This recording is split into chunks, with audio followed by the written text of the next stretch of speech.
So for step 5, pretty simple. All you're gonna do is peel up your project, get that folded edge. If it's still folded under, get it back out. And give it one more nice rub to try to get all the bubbles out or any wrinkles out. And then notice how I have contact paper border all the way around.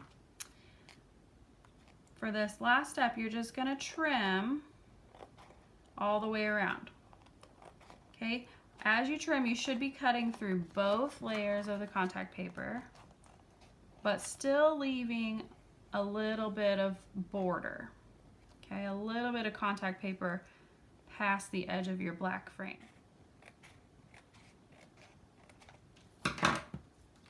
Just like that. See how I have contact paper sticky side to sticky side all down the edge there. You're going to trim all of your edges.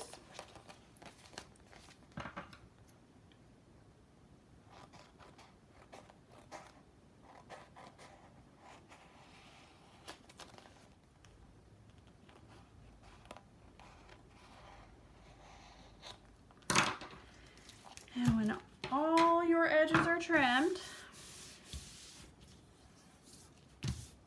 you're ready to flip it over and see your stained glass window.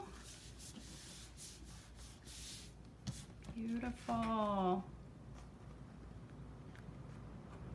And this project is ready to hang up in a window and let the light shine through.